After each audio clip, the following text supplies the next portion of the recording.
Welcome, everyone, to episode 15 of The Bonbon Show. Today is October 19th, 2025. And on our show today, we're going to take a break and jump on a jet out of here. Just kidding. We're going to Oh, chat about the Japan Exchange and Teaching Program, also known as the JET Program, for any of our curious and aspiring listeners who may be thinking of wanting to work and live in Japan in their near or distant future. hello, Aaron. Hello, listeners. This is Kirk. Welcome to today's episode of the Bonbon Show. As former Jets, we are excited to bring you the first of multiple episodes talking about the Japan Exchange and the Teaching Program. So, starting in this episode, we wanted to do an overview of what the JET program is and talk about our experiences as former Jets. I hope you enjoy the episode. Let's go! Let's go, let's go. So, first, let's spend some time talking about what is the JET program. Let's also talk about later our experience being former Jets. And yeah, we will have future jet themed episodes talking about the application process, interview, prepping for coming to Japan, etc. And of course, if you have any questions about jet that you guys want to ask us, remember that we have our voicemail.bonbonshow.com that you can send us audio messages, or if emails are more your speed, you can send us a message at hello@bonbonshow.com, and who knows, maybe your voice or your message will be featured on future episodes. Ooh. Yes. All right. So let's get in. What is the JET program? All right. So the simple from the website explanation is the Japan Exchange and Teaching Program is aimed at promoting grassroots international exchange between Japan and other nations. Basically, I feel from my experience and what that means is you come to Japan, you are usually placed at like what I say, the local level within communities, big and small. I feel like usually on the JET program, you have a higher chance to be placed in a very rural area. Mm-hmm. That's just my experience because even though Japan is famous for big cities, there's still more rural communities than urban ones. And yeah, so I like to focus on the exchange bit of the Japan Exchange and Teaching Program. Yes, you're coming to Japan to teach, but what separates the JET program from teaching programs is that you're, expected to kind of teach or expose the communities to your country, your culture, your food, your language, like everything about your culture, your country, and also learn from Japan's, hence the exchange. So I'm sharing my culture and stuff from my country, for example, Jamaica, in my community, and they're also teaching me what's unique and special about their communities, Japan as a whole, and it's like a very what I say, holistic exchange and experience where both of us, both the JET program participants and the communities can benefit from this type of relationship. Yeah. So, did I do the overview of the JET program well, Aaron? Do you want to add anything to it? Yeah, I think you nailed it right on the mark with the exchange description. I think that's probably like the key differentiator between the JET program and say like a private teaching or an Eikawa job that you can get in Japan. Because um, yeah, definitely I've gotten this question posed to me multiple times, either at some career fairs that I've been at while promoting the JET program at universities in my area, or I've promoted JET program at our local anime convention. And that's usually a very typical question that we get is, okay, well, and this I'll kind of relate this back to the assistant language teacher program, the ALT or the role, the ALT role, mainly because that's generally like 90% of participants are looking at that particular role as opposed to the other roles, which we'll get to in just a few minutes. But I think when someone's asking me, hey, like I'm looking at the JET program, what's the main difference between JET and say, you know, ABC private program that has an ALT position as well. And if you compare the job descriptions, side by side at one another, they're going to be generally the same as a there's going to be a few nuanced items that will be a little bit different depending on what's important at that particular company. But when you look at it, you're like, okay, yeah, the job's the same. Your day to day is generally the same. So what's different about being a JET program participant as opposed to being a private employee at a different company? And I think it's exactly what you said. It's that exchange piece that as a JET participant, you get involved in the local government, whether that's like your board of education, your town hall, your city hall, whatever that might be. You're given some different opportunities. I wouldn't say like you're just handed these opportunities because you still have to work at them. You still have to put yourself out there. There's still a lot of work that you need to do to get those experiences under your belt. But because you are in a situation that does kind of nudge you there almost Mm-hmm. by the hand Yeah. in a way, um, that you are able to exchange not only to learn about Japan and its culture and its language and its values and its people, but there's already the expectation there as the years have gone by that they want you to learn from them, but they also Mm-hmm. want to learn from you, and not just that the English language piece, but also the cultural piece of where you're from. So as Kirk mentioned, Jamaica, and I'm from Canada, so wherever that participant gets placed, they want to learn from you and have that dynamic exchange of two cultures coming together to learn more about each other and share and grow and learn. And so I find that exchange piece that Kirk is mentioning is just naturally integrated into the JET program as opposed to the private companies where if you did want some of that exchange pieces on your own, if you work for those private companies, you're likely going to have to put in a lot more work and find places that are willing to help you do those sorts of things, whether that's through homestays or working or volunteering at other places in your community. So while it is possible, I think the JET program just makes that exchange aspect, because it's part of it, just a little bit more easier for you to interact with. So yeah, I totally agree. It's really there's the job, but then the exchange piece is probably just as, or if not more fulfilling, from a personal Exactly. level, um, as being a Yeah. JET participant. Yep. So yeah, it's all about, how do I say, working with the community, not just teaching English in the school. And it Hmm. shows in how the JET program is managed or organized in a sense, where you have multiple government ministries and agencies kind of organizing the JET program. So we have like the Ministry of Internal Affairs and Communications, which kind of decides the requirements for JETs, like the overview of the type of people and qualifications that they're looking for. Then you have the Ministry of Foreign Affairs, which of course most JETs or all JETs apply through the different Japanese embassies in different countries, and they would usually have like a JET desk, and you would apply and go through the process and interviews and stuff at the different embassies in your area, your city, your state, your country, depending on the diplomatic relations between Japan and your country. Then you have the Ministry of Education, Culture, Sports, Science, and Technology, um, mainly the education bit, where they're responsible for the schools in Japan. So they, of course, would have to be involved if they're getting people to go into the schools that they're responsible for. And then I feel like the day-to-day management of the program is CLARE, which I think stands for the Council of Local Authorities for International Relations. That's Mm. long.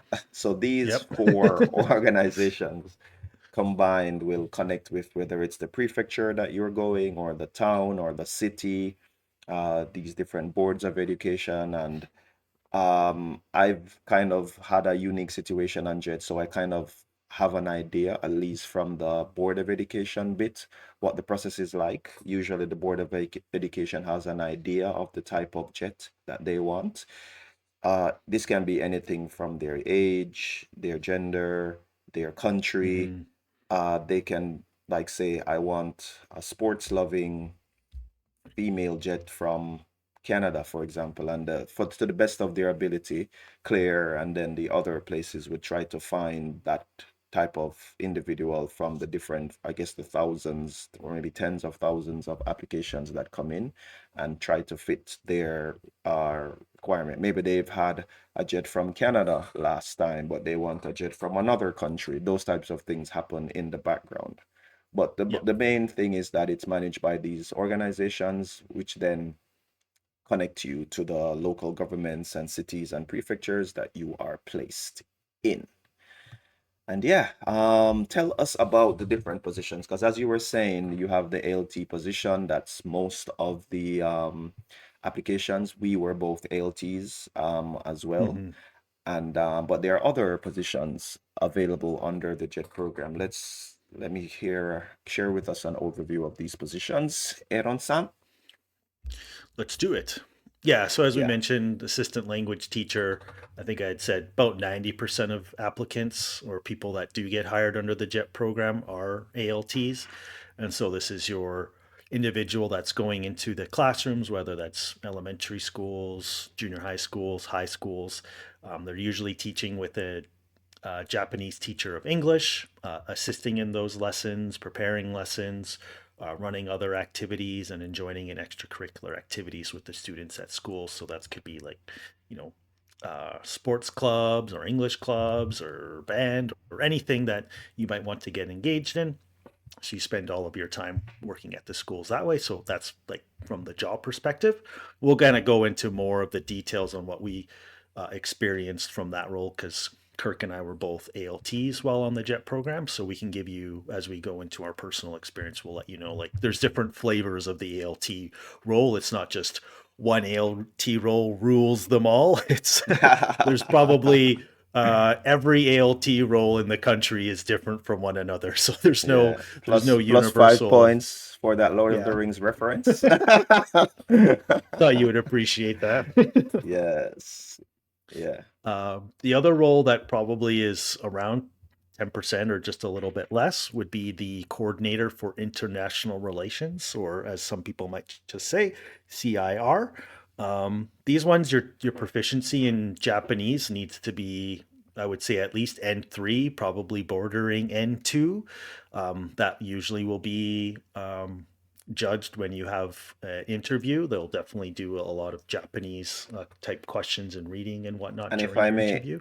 if I may interject here, for those who are not familiar with what N3 or N2 means, that's the Oh Japanese yeah. language proficiency test, which is kind of like a very standardized test. So even if you're studying Japanese in university or high school or privately, it's a good idea to try to get the JLPT certification, because that's usually what the JET program uses to qualify you for the CIR position. Anyway, continue.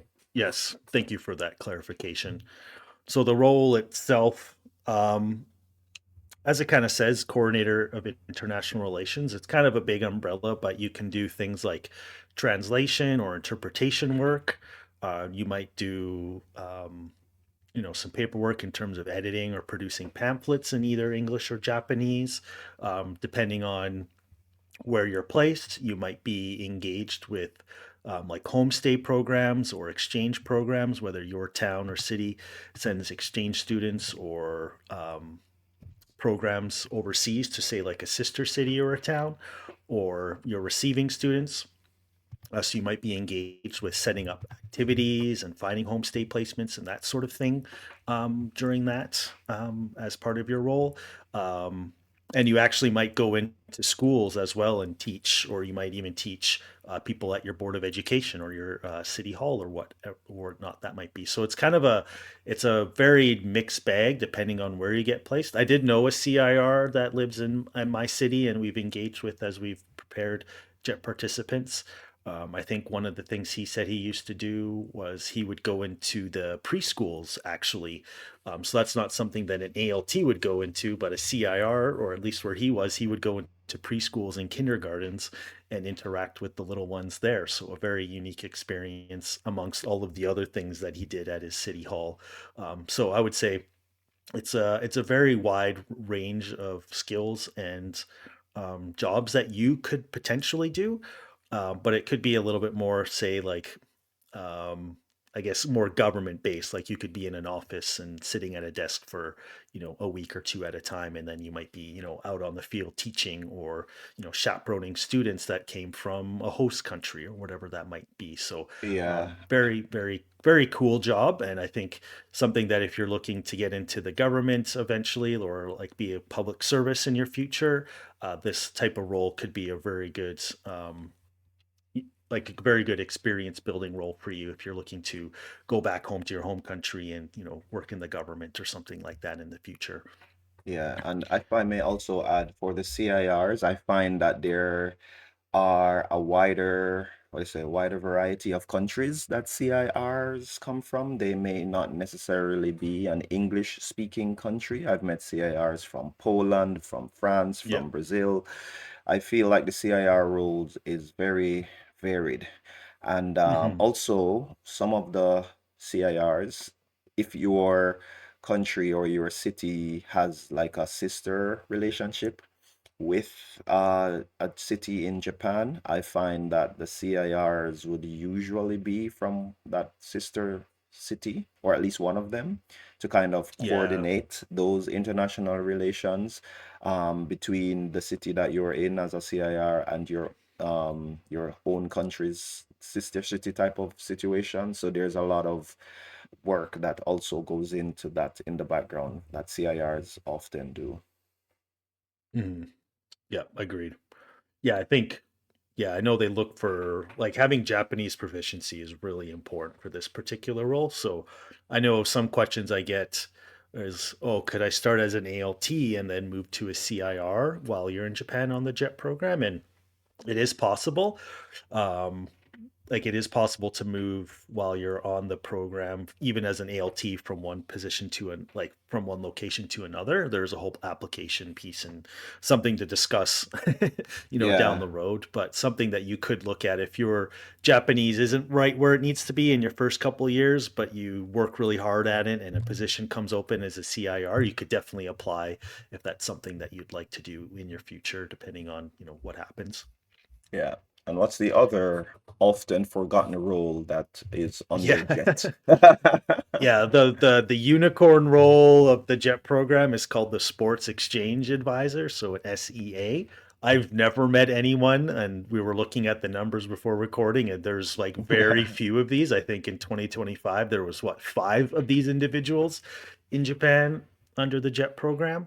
Hmm. So essentially, there are sports professionals, and I'm just looking at the webpage. There are sports professionals whose role is to assist with sports training and the planning of sports related projects while promoting internationalization through our language of sports. So these are people Yes. that are professionals in their field, whether that's, it could be, basketball or track and field or Speaking of whatever track that and might be. field Yeah. Yeah. and the SEA position, I'm very proud to say that Jamaica actually sent their first sports exchange advisor this past year, who is Woo. actually a former Olympian, a former track and field Olympian. Oh, that's So, awesome. yeah, I know, I think she is in Tottori because we have a very good relationship with Tottori Prefecture and Jamaica. And I'll probably get some more information and add to the show notes. But yeah, that was what I wanted to plug here. So yeah, the Sports Exchange Advisors. Yeah, that sounds like a really cool role. Definitely one that's niche in a way that you have to find yourself in a position to be like a master of a certain sport to a degree, and then Hmm. find a positioning within Japan that has like a need for that type of of skill set that you have. So that's really cool that Yeah, someone from Jamaica was able to, and with an Olympic caliber athlete, was exactly. able to, yeah. So Yeah. I guess that's the type of people that they're going for. No pressure. Yep. It's too late for us, bro. We don't think we'll Yeah. be able to be sports exchange advisors, but luckily we had the ALT experience in Japan. Yes. Ooh, thank goodness. Yeah. But let's move on to our experience as former Jets. Like, yeah, we know what the Jet program wants, what the process is, what are the different positions, how it's managed, etc. But again, one of the unique things that I heard a lot, and you'll hear a lot within the Jet circles, is every situation is different. So even though we are Yes. both ALTs, we could be literally in the same prefectures, but we have big enough experiences, differences in our experiences that makes it quite unique how we function and how we live. It could be our apartments, it could be the number of schools we have, it could Hmm. be what is expected of us in the classroom or at the schools. You know, maybe you're a prefecture based jet person, but I'm a board of education based as in like a local government based jet person. So again, every situation is different. So tell us about your time, like interesting information that would be helpful to like aspiring jets, I guess. Tell us about your experience in Hokkaido, and Yes. afterwards I'll talk about my experience in Shimane. So take it away, Aaron. Yeah. So, as some of you might know, I'm from Canada and specifically Alberta, the province of Alberta.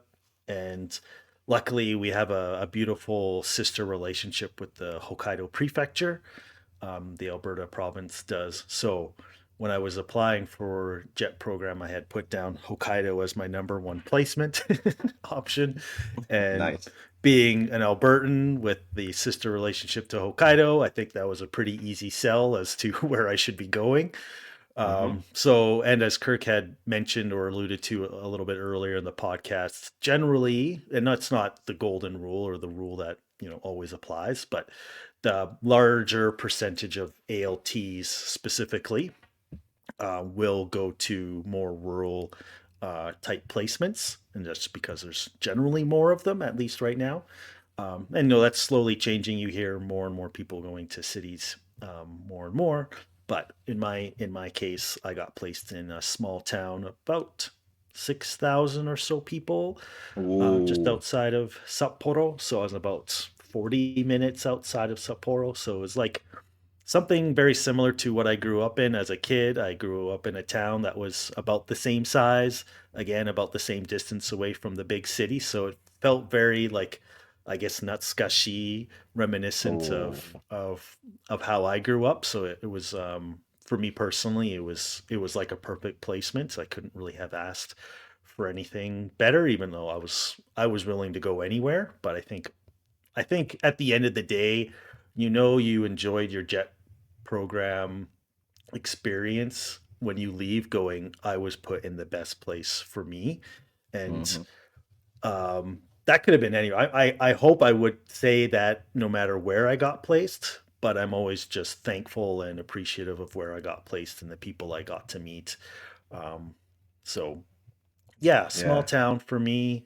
I love, What was your school setup like in terms of the type of schools you went to? yeah, I was at one junior high school Monday through Thursday, and there all day.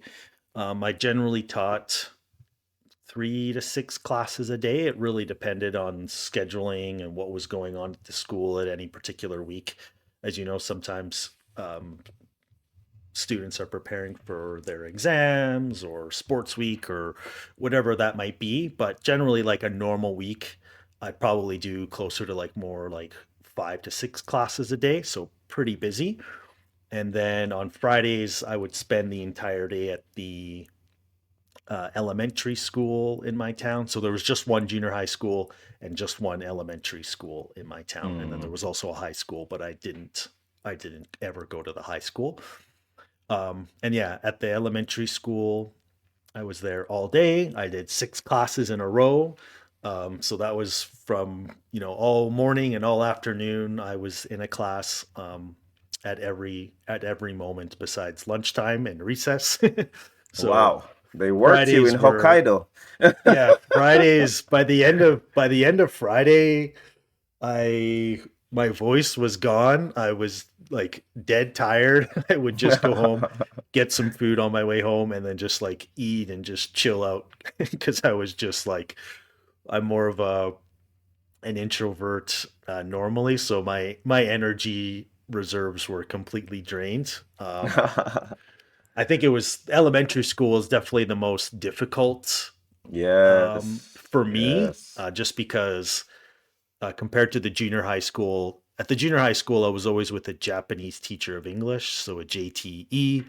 They were always the yes. ones leading the class, and I was just there to help, with any activities and just do what they needed me to do.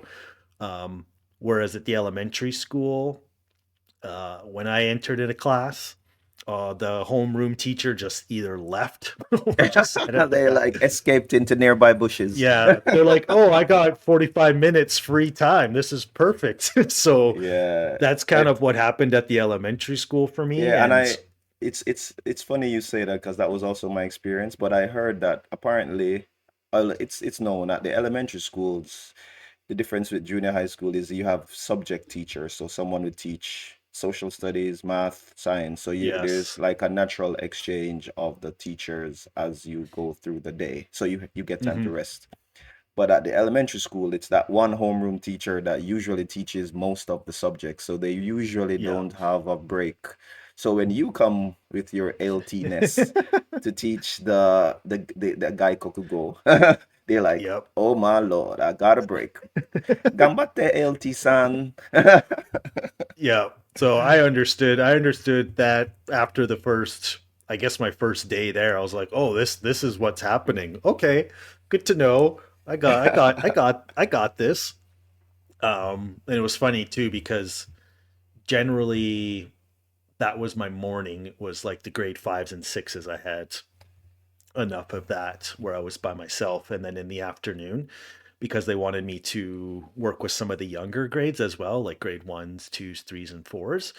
Hmm. But what they would do is instead of me going to their classroom, if for like I was going to do the grade twos, they would combine all of their grade two classes together. So I think there was like 60 to 80, say, grade two students, and they would put them in the hall or the gymnasium. And then I would run an English class with like, say, 80 students. So Wow. it Wow, wow, essentially wow, just wow, turned wow. into English gym class at that point because like we would do like um, songs in English and little fun games that like I was like I like this game when I was in grade two, so I would introduce them to some fun games that I played when I was a kid. So that's kind of what it turned into is just English fun gym time. So it was really really fun, and the teachers there would stick around and they would help the students like organize them into groups and help assist me in that way. So that was really good. Um, but I think even though elementary school was definitely the most work and I was dead tired by the end of the day, after my time on Jet, I was like, elementary school was also the most rewarding for me because I felt like because I put the most amount of work into it, because I had the most control into what I was teaching Yeah. in the classrooms and running the activities. It felt like I was doing what I could, even though some days I was like, oh, was it enough? Or maybe this lesson didn't work the way I wanted it to, or whatnot. I was Hmm. always trying my best. And so at the end I was like, yeah, I did as best as I could, and I felt that was rewarding. Whereas junior high school was really fun too. The students are older, more mature. You can talk to them differently. They're not just jumping on you or trying to concho like, older. The legendary control. Yeah, stick their what up your what. um, I think because I was just always the assistant, and at my school specifically, even though sometimes I was asked to do activities or prepare games and whatnot and get more involved, it felt like that was always put aside because the curriculum and always getting the students to prepare for the exam was more important. And so it was definitely not as engaging for me, I would say. Um, but there were times I would say outside of the classroom when we were preparing for speech season and students that were really engaged in English, and you could tell that they were going to go to their high school and like English was a priority for them. And being in a small town, like I would say 90% of the kids could care less about English. They had no interest. They Yeah, were just how am I gonna use English? I'm gonna be a farmer or a fisherman or yeah, something. exact like that. Yeah, that's exactly the thing, right? And Yep. so they're just going through the motions, and that's fine. I don't have any ill will against them. I understand where they're coming from. I was like I grew up in a small town and they're trying to teach us French and we're like why are we trying to learn French here? Like what's going on here? So I fully understood what their motivations were and why the English wasn't their thing. And so I just tried to make it fun as much as I could, or just try to be their friend, or just try to encourage them if I could see them struggling and just say, hey, it's okay. Like, just try your best. It's no big deal. Like, I'm not going to get angry at you. I understand. I understand you. And so that was kind of my perspective from I that. see, I see, But I see. other students, I was, in the hallway, or they wanted to work with me specifically, like, after school was done, and help them with their pronunciation and those types of things. And that was a Hmm. really rewarding experience for me. I Yeah. guess just the one last thing about my time there is I did work at the Board of Education, so at the local level, and as an aside of trying to do the exchange piece that Kirk and I had talked about at the beginning, was that I ran a English conversation class once a week at the town. They called it the Bureau. It's kind of like it was just like in the middle of the town was like a public center for people to come, and they had Probably had like classrooms. a library and stuff as well. Yeah, like a That little type of setup. library and whatnot, and they would have like a farmer's market there too. And so every, I think it was like Wednesday or Thursday night, I would run a English conversation class for free for anyone in the town that wanted to come. And that's how I got to meet. That wasn't the only way I got to meet people in the town, but that was like probably one of my primary ways of interacting with just local residents and becoming friends with them. And a lot of cool stories coming out of that I don't have time to share here, but conversation Mm. for another day. But that was a really good exchange piece for me to learn from them, to give back to my town, for them to learn from me, and just have nice conversations with the local residents. So yeah, that's just a Nice. small highlight of my little time in Hokkaido. Yeah, and I um, feel as we have more jet program related episodes, we can get into more deeper into stuff that we've experienced or done, or stuff we might not even remember now, but get yeah, all that's kashy about when we get a chance to talk about them. exactly. Yeah. So, Kirk, Uh, tell us about your Shimane experience. oh, yes. But yeah, I was a jet for 6 years, which is weird because of the Oh yeah. pandemic that we no longer speak about. So usually jet is for 5 years maximum, but so I was asked to stay on a little bit longer. Originally I planned to stay just 2 or 3 years, but the world had other ideas, so hence I Yeah. stayed so long. My placement was also very Inaka, but I was actually on one of the remote islands in Shimane Prefecture, which is already what I say, not very populated and not very well known slash popular Mm. prefecture. So even sometimes I tell people in Japanese people that hey, I was in Shimane, they were like, "What? Why were you in Shimane?" Where? Exactly. What's Shimane? Exactly. But it's a remote island, but it's the first year was really, really challenging, and I want to get into that in another episode about those Mm. first few weeks and months that you're on jet, depending on where you're Yeah. placed and what the situation is like. It there's like a roller coaster of emotions and experiences that might affect people in different ways. For me, being on a remote island was quite challenging initially, but as I spent more time there and got to know people and focused on the exchange part of the JET program, Hmm. it became a very rewarding experience to the point where that island is now considered my Japan hometown, and I Oh, want of to visit course. there as often as I can. So yeah, in terms of school setup, my main school that I'd go to every day was the junior high school. So I was in a town, an island town of about 2,300 people lived on the island, and I taught basically every child 15 years old and under who lived on that island. Of course, these were very tiny schools, so my junior high school never had more than 40 students at any given time.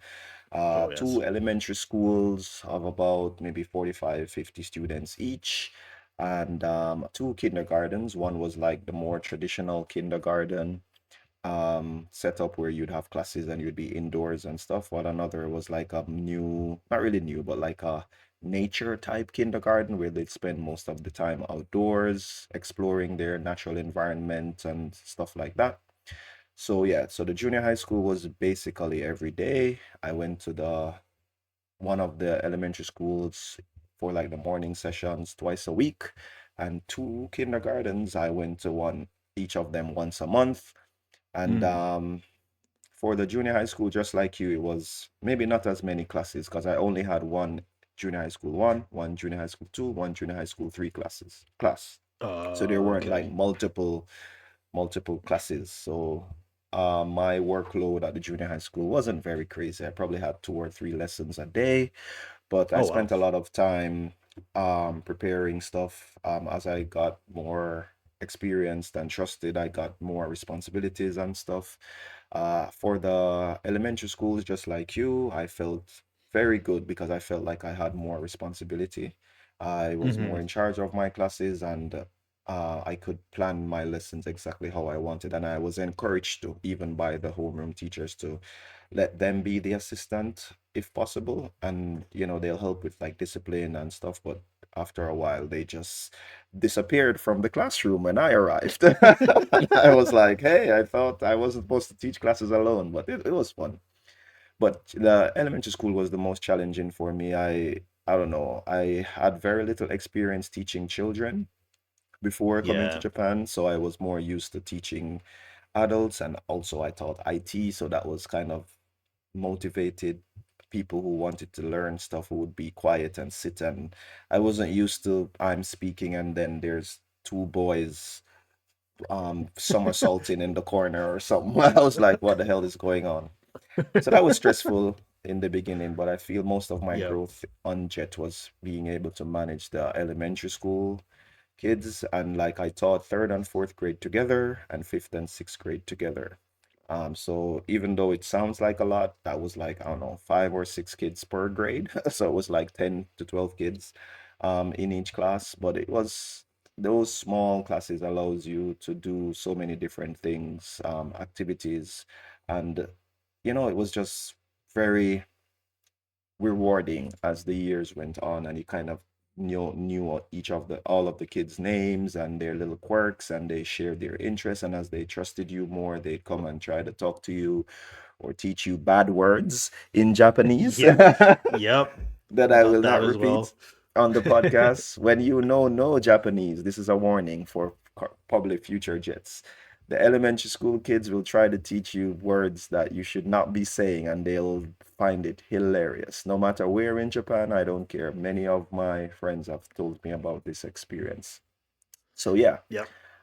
the kindergartens were fun as well. I also could manage my classes, but I usually did like, as you said, like singing games or different type of activities. They wanted to put a special emphasis on the kids moving around, moving their bodies, doing different actions and stuff. So we do Hmm. like head, shoulders, knees, and toes. And when I'd be teaching them colors, I'd do different activities. So I had a huge room and an army of elementary school teachers to keep everybody in line. And I literally would teach all grades or all levels, I guess, from 4, 5, and 6 year olds at the kindergarten. And as the years went on, I kind of felt like going to the kindergarten was became one of the most rewarding, fun experiences that I had because at that point, the kids all knew me, and it was just Yeah. like you enter the door and you feel like a rock star because like I don't know, 20, 30, 40, 4, 5, and 6 year olds were like erupting. Oh my God, he's here. Yeah. Let's That go. feeling is so cool. Yeah. So yeah, as I at the junior high school level, as I got more experience and was more trusted by the vice principals and senior teachers and stuff, I also got the opportunity to help coach volleyball. First, I just kind of participated, but then as the years went by, I was allowed to, help with the volleyball coaching, joining them at their volleyball tournaments, supervising different things that they did. And that was very rewarding for me because initially with my language level, my Japanese language level being so low, I kind of struggled in the early months, but I feel Hmm. like sports was one of the ways that I managed to kind of get through to my kids because hey, we're playing basketball, we're playing football, we're playing volleyball. As long as you understand the rules and how things go, it's very easy to communicate. So I find That's that true. even after uh, um just going on a tangent, I went to Hiroshima University. That was one of my focuses in my studies to see how sports has helped to bridge gaps of communication. So yeah, so I had a kind of like an assistant coach role in the in the volleyball team, and yeah, it was just always so much fun to exchange, you know what I mean? To tell the kids about Hmm. my childhood, teach them my childhood games, teach them how to make toys using recycled materials that I did as a child, and they would teach me things. And then, like parents, again, being on a remote island, parents would run into you at the supermarket and be like, oh my God, my child didn't really like English or even going to school. But whenever there's English class or whatever, they'd be like, oh my God, I have to go to school today because I'm going to be able to enjoy Yeah, myself. that's And yeah, so at the exchange level as well, there would be like different festivals or events happening.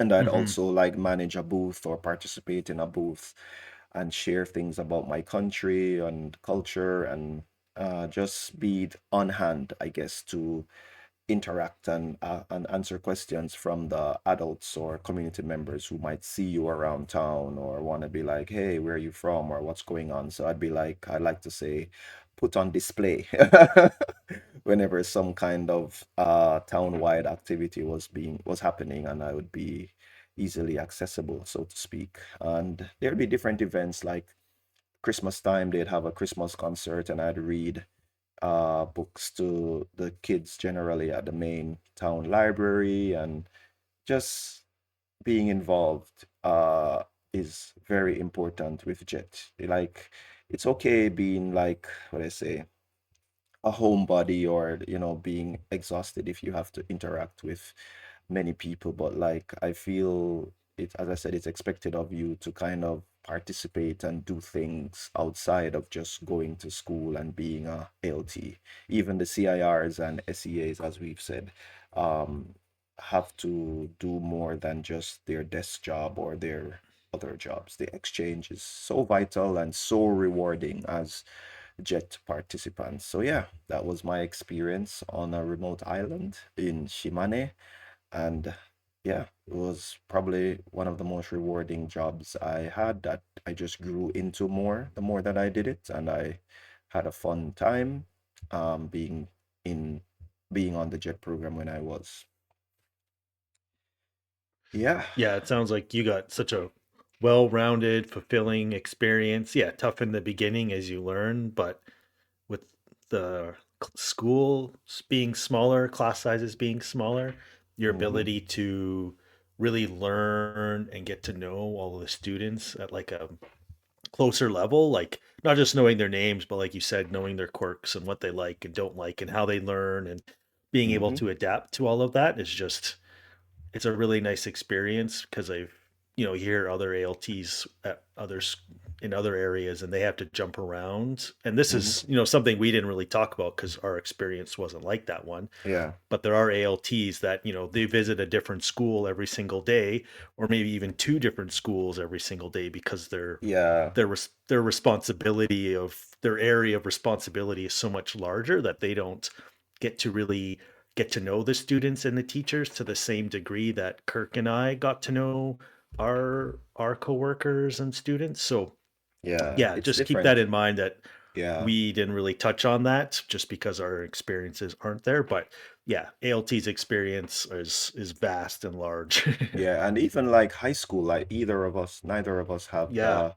high school ALT jet program experience in Japan. And that can be different as well in terms of what is expected of you. Because in high Yep. school it's more serious, they're studying to get into universities, they have tests and different projects they have to work on. So while we are skipping about with kindergartners and junior high schoolers, they are like hyper focused on their Yep. studies. And Exactly. so as the ALT, you're expected to help out more with aiken stuff and studying for tests and university entrance exams and stuff. So yeah, there are different responsibilities depending on the level and different experiences depending on where you are placed. Are you in a big city like Tokyo or Osaka?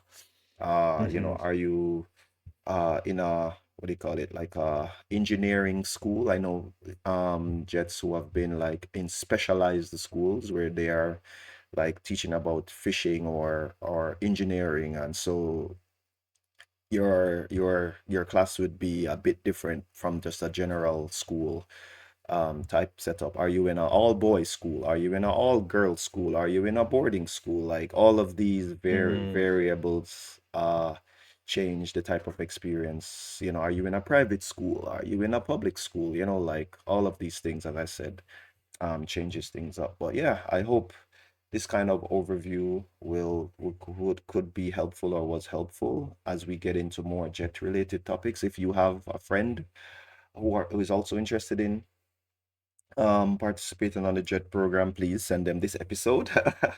If you have any questions, please feel free to send us a voicemail at voicemail.bonbonshow.com or an email at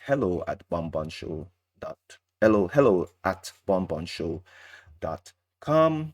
And yeah, anything else you want to add before we close off episode 15 of the Bonbon Show, Era? Yeah, just very eager. If there's anybody out there that has questions or just wants to talk jet, I've always loved talking jet. I'm not as active in our Jet alumni now that I have my son, and that keeps me busy. But I was very active as a Jet alumni participant in my local area. So always promoting Jet, always down to talk Jet. So, yeah, as Kirk said, if you know someone that's interested, even if they don't have the time to listen, if they want to just chat with somebody about the Jet program, just send our email their way. Always love to chat about Jet, like, Yeah, reminiscing about old times and just letting people know what to expect and how to prepare. Yeah. So yeah, thanks for listening and looking forward to the next few jet related episodes we have coming up for everyone.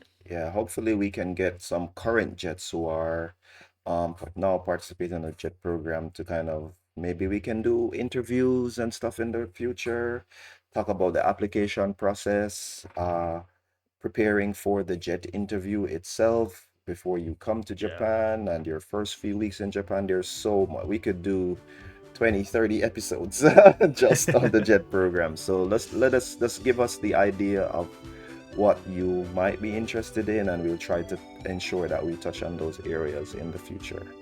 Thank you so much for listening to episode 15 of the Bonbon Show. Take us out, Aaron. Thanks everyone. Mata ne. Bye bye. Bye.